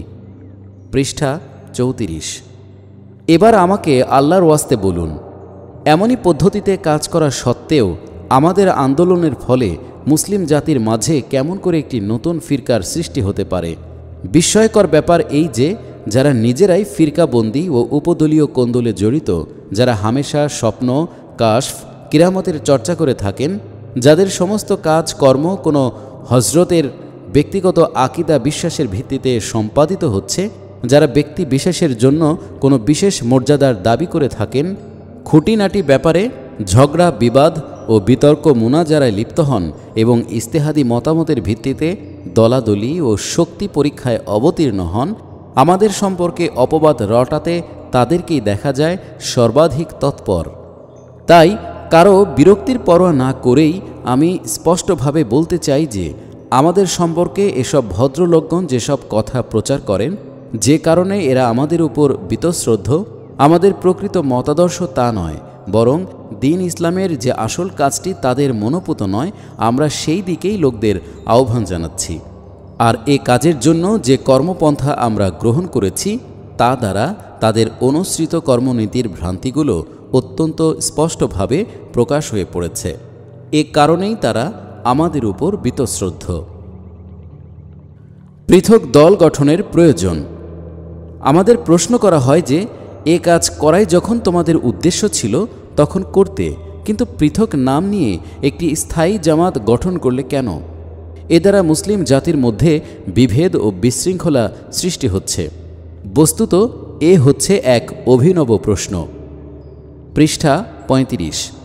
আমি ভেবে আশ্চর্য হই যে ধর্মহীন ও ধর্মবিরোধী রাজনীতি, অনইসলামিক শিক্ষা, মাঝহাবি কোন্দল সৃষ্টি অথবা নিরেট দুনিয়াবি উদ্দেশ্য হাসিলের জন্য পাশ্চাত্য গণতন্ত্র কিংবা ফ্যাসিস্ট পন্থায় যদি মুসলমানদের মধ্যে স্বতন্ত্র নামের বিভিন্ন সমিতি ও দল উপদল গড়ে ওঠে, তবে সেগুলোকে দ্বিধাহীন চিত্তেই বরদাস্ত করা হয়। কিন্তু দ্বীন ইসলামের আসল কাজের উদ্দেশ্য যদি খালিস ইসলামী নীতির ভিত্তিতে কোনো জামাত গড়ে ওঠে, তবে হঠাৎ মুসলিম জাতির মধ্যে বিশৃঙ্খলা সৃষ্টির আশঙ্কা দেখা দেয় এবং একটিমাত্র জামাতই তাদের কাছে অসহ্য হয়ে পড়ে।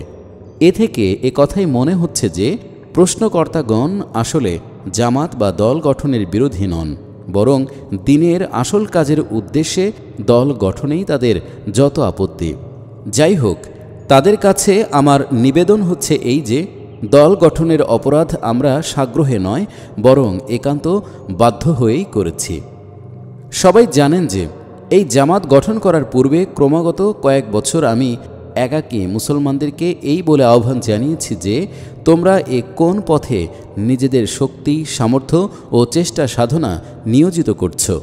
তোমাদের আসল কাজ হচ্ছে এর প্রতি সমগ্র চেষ্টা সাধনা কেন্দ্রীভূত করাই তোমাদের কর্তব্য।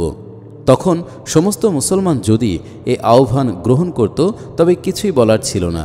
তখন মুসলমানদের মধ্যে বিভিন্ন জামাত গঠিত হওয়ার পরিবর্তে সকল মুসলমান মিলে একটি জামাতে পরিণত হতো। আর যে আল জামাত বা একমাত্র জামাতের বর্তমানে ভিন্ন জামাত গঠন করা ইসলামী শরীয়ত অনুযায়ী নিষিদ্ধ, অন্তত পাক ভারতে তা গঠিত হতো। পক্ষান্তরে মুসলমানদের কোনো বিশেষ দলও যদি আমাদের সে আহ্বান কবুল করে নিত, তবু আমরা সন্তুষ্ট চিত্তে তাতে সামিল হতাম। কিন্তু আমরা ক্রমাগত আহ্বান জানিয়ে ক্লান্ত হয়ে পড়া সত্ত্বেও যখন কেউ তার প্রতি কর্ণপাত করল না, তখন এ কাজকে যারা সত্য এবং অপরিহার্য কর্তব্য বলে বিশ্বাস করতেন, তারা নিজেরাই সমবেত হয়ে সংঘবদ্ধভাবে চেষ্টা সাধনা চালিয়ে যাওয়ার সিদ্ধান্ত গ্রহণে বাধ্য হন। পৃষ্ঠা 36। এখন জিজ্ঞাসা এই যে আমরা যদি এও না করতাম তাহলে আমাদের পক্ষে আর কী বা করার ছিল? আপনারা যদি এ কাজকে ফরজ বলে মেনে নিতে অস্বীকার করেন তো নিজেদের দাবির সপক্ষে প্রমাণ পেশ করুন, অথবা বলুন আপনাদের সমিতি ও দল উপদলগুলো কি বাস্তবিকই এ দায়িত্ব পালন করে চলছে। যদি তা না হয় তবে বলবো যে আপনাদের অবস্থা এমনই পর্যায়ে এসে গেছে যে যারা সচেতনভাবে দায়িত্ব পালনে অগ্রসর হয়েছে আপনারা উল্টো তাদেরকে অপরাধী সাব্যস্ত করতে চাচ্ছেন। আমির বনাম নেতা। আমাদেরকে এ প্রশ্ন করা হয় যে তোমরা আপন জামাতের নেতার জন্যে আমির শব্দটি বেছে নিলে কেন? আমির বা ইমাম তো কেবল স্বাধীন, ক্ষমতাশালী ও সার্বভৌম শক্তির অধিকারী ব্যক্তি হতে পারেন।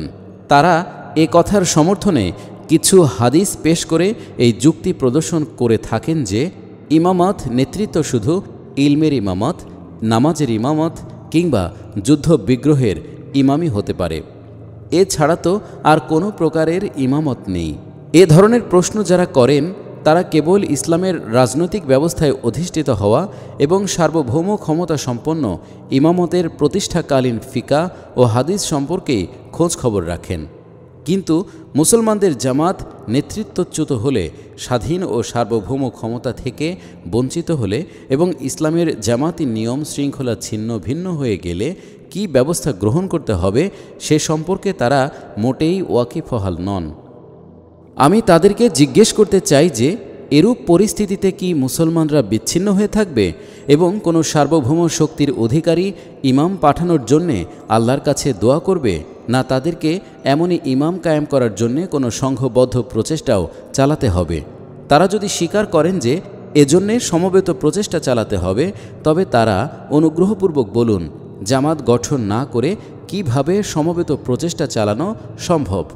তারা যদি জামাত গঠনের অপরিহার্যতা স্বীকার করেন তো বলুন কোনো নেতা, কোনো প্রধান, কোনো আদেশদাতা ছাড়া কোনো জামাত চলতে পারে কি?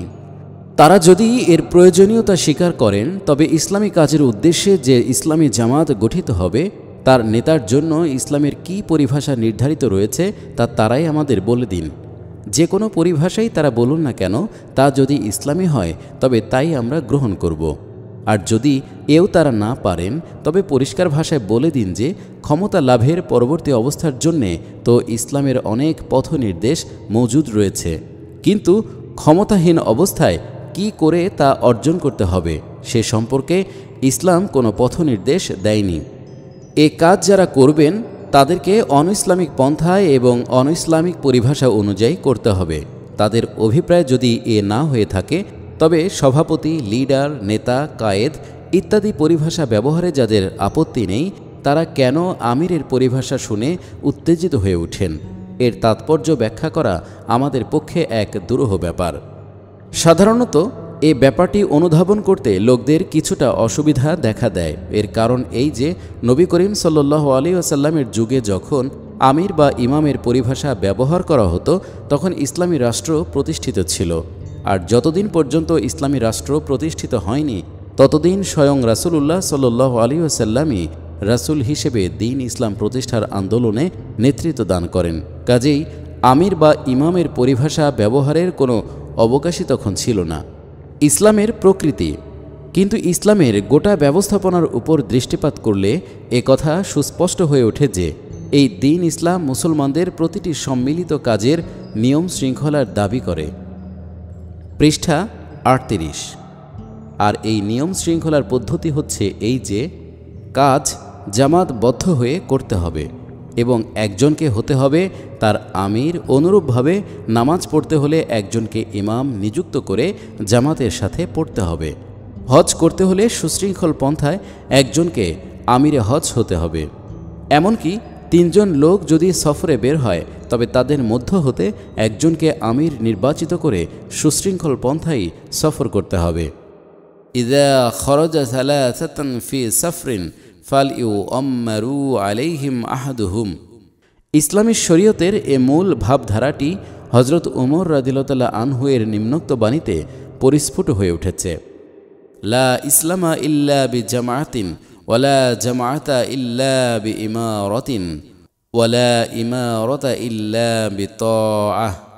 জামিউ বায়ানিল ইলমি লা ইবনু আব্দুল বির। জামাতবিহীন ইসলাম, ইমারতবিহীন জামাত ও আনুগত্যবিহীন ইমারত বলতে কোনো জিনিস নেই। এ থেকে আমরা এই সিদ্ধান্তে পৌঁছতে পারি যে দ্বীন ইসলামের প্রতিষ্ঠা বা সত্যের সাক্ষ্যদানের চেষ্টা সাধনার উদ্দেশ্যে যে জামাত গঠন করা হবে তার নেতার জন্যে আমির বা ইমাম শব্দের ব্যবহার সর্বতোভাবে যুক্তিযুক্ত। কিন্তু ইমাম শব্দের সাথে যেহেতু বিশেষ অর্থ জড়িত হয়ে পড়েছে, কাজেই আমরা নানা ঝামেলা থেকে বাঁচার জন্যে এ শব্দটি বাদ দিয়ে আমির শব্দটি গ্রহণ করেছি। পাদটিকা 1। মসনাদে আহমদে হজরত আবদুল্লাহ বিন ওমর রাদিয়াল্লাহু আনহু থেকে এরূপ বর্ণনা উদ্ধৃত হয়েছে, 3 জন লোক জঙ্গলে থাকলেও নিজেদের মধ্য থেকে একজনকে আমির নিযুক্ত না করা জায়েজ নয়। এ থেকে এ কথাই প্রমাণিত হচ্ছে যে শুধু সফরকালেই নয়, বরং সর্বাবস্থায় মুসলমানদেরকে সুশৃঙ্খলভাবে জীবনযাপন করতে হবে এবং তাদের কোনো সামগ্রিক কাজই জামাত ও ইমারত ছাড়া সম্পাদিত হওয়া উচিত নয়। পৃষ্ঠা 39। জাকাত আদায়ের অধিকার। এখানে এসে আমি আরেকটি অভিনব প্রশ্ন শুনতে পেলাম, তা হলো এই যে ব্যক্তি এ ধরনের জামাতের নেতা নির্বাচিত হবেন, জাকাত আদায় করার কোনো অধিকার তার নেই, কেননা জাকাত শুধু ইসলামী রাষ্ট্রের আমিরই আদায় করতে পারেন। প্রশ্নকর্তাগণ সম্ভবত আমাদের জাকাত আদায়ের পন্থা সম্পর্কে মোটেই ওয়াকিবহাল নন। প্রকৃতপক্ষে আমরা সাধারণ মুসলমানদের কাছে কখনো জামাতের বায়তুল মালে জাকাত জমা দেওয়ার দাবি জানাইনি, অথবা কখনো এমন কোনো কথাও বলিনি যে যারা আমাদের তহবিলে জাকাত জমা দেবেন না তাদের জাকাতই আদায় হবে না। আমরা শুধু জামাতের রুকনদের কাছেই নিজেদের বায়তুল মালে জাকাত দেওয়ার দাবি জানিয়ে থাকি। এই দ্বারা মুসলমানদেরকে শরীয়তের দৃষ্টিভঙ্গি অনুসারে সম্মিলিতভাবে জাকাত দেয়া ও ব্যয় করার ব্যাপারে অভ্যস্ত করে তোলাই হচ্ছে আমাদের মুখ্য উদ্দেশ্য। এখন জিজ্ঞাসা এই যে আমাদের এ কাজের ফলে শরীয়তের দৃষ্টিতে কী দোষটা হলো? জনসাধারণকে যদি ঘরে বসে পৃথক পৃথকভাবে নামাজ পড়ার চেয়ে জামাতের সাথে নামাজ পড়তে বলার অধিকার থাকে, তাহলে জাকাত ব্যক্তিগতভাবে আদায় না করে সম্মিলিতভাবে আদায় করতে বলার অধিকার কেন থাকবে না? লোকদের কাছ থেকে চাঁদা গ্রহণ কিংবা ভর্তি ও সদস্য পদের ফি গ্রহণ জায়েজ, কিন্তু আল্লাহ ও রাসূল সাল্লাল্লাহু আলাইহি ওয়াসাল্লাম কর্তৃক নির্ধারিত ফরজ আদায় করার আহ্বান জানানো না জায়েজ। এটা কেমন আজব কথা! বায়তুল মাল। এখানে এর চেয়েও অভিনব একটি প্রশ্ন শোনা গেল, তা হলো এই যে তোমরা বায়তুল মাল কেন বানিয়েছ? বস্তুত এ ধরনের প্রশ্নাবলী শুনে মনে হয় যে ইসলামী পরিভাষাগুলোর সঙ্গেই যেন প্রশ্নকর্তাদের কিছুটা শত্রুতা রয়ে গেছে। এ কথা সুস্পষ্ট যে সম্মিলিত কাজে অর্থ ব্যয় করার সুবিধার্থে প্রত্যেক দল বা সংগঠনেরই একটি অর্থ তহবিল থাকে। আমরা তাকে বায়তুল মাল বলে থাকি, কেননা এটাই হচ্ছে একমাত্র ইসলামী পরিভাষা। পৃষ্ঠা 40। আমরা যদি এর নাম অর্থ ভাণ্ডার রাখতাম তাহলে তাদের কোনো আপত্তি থাকতো না, অথবা যদি ট্রেজারি বলতাম তাহলেও হয়তো তারা সন্তুষ্ট থাকতেন। কিন্তু আমরা একটি ইসলামী পরিভাষা ব্যবহার করার কারণেই তারা এটাকে বরদাস্ত করতে পারছেন না। প্রকৃতপক্ষে অধিকাংশ প্রশ্নই এমনই নিরর্থক যে এগুলোর জবাব দান করে শ্রোতাবৃন্দের সময় নষ্ট করার মোটেই আমার ইচ্ছা ছিল না। কিন্তু তবু আমি নমুনাস্বরূপ কয়েকটি প্রশ্নের জবাব দান করলাম এজন্যে যে যারা নিজেরাও দায়িত্ব পালন করতে চান না, বরং অন্যকেও তা করতে দিতে প্রস্তুত নন, তারা কী ধরনের বাহানা, কুটিল প্রশ্ন এবং সন্দেহজনক বিষয় খুঁজে খুঁজে বের করেন এবং নিজেরা যেমন আল্লাহর পথ থেকে বিরত থাকেন তেমনি করে অন্যকেও কিভাবে বিরত রাখার চেষ্টা করেন। বস্তুত অহেতুক ঝগড়া বিবাদ এবং বিতর্ক মোনাজারায় লিপ্ত হওয়া আমাদের কাজের পন্থা নয়। যদি কেউ সহজ সরলভাবে আমাদের কথা বুঝতে চান তো তাকে বোঝানোর জন্য আমরা সদা প্রস্তুত, আর যদি কেউ যুক্তি প্রমাণ দ্বারা আমাদের ভুল ভ্রান্তি ধরিয়ে দিতে চান তাও আমরা মেনে নিতে প্রস্তুত। কিন্তু কেউ বিতর্ক সৃষ্টি করলে এবং আমাদেরও তাতে জড়িত করতে চাইলে আমরা তার সম্মুখীন হতে মোটেই সম্মত নই। বিরুদ্ধবাদীগণ যতক্ষণ ইচ্ছা এ খেল চালু রাখতে পারেন। সমাপ্তি।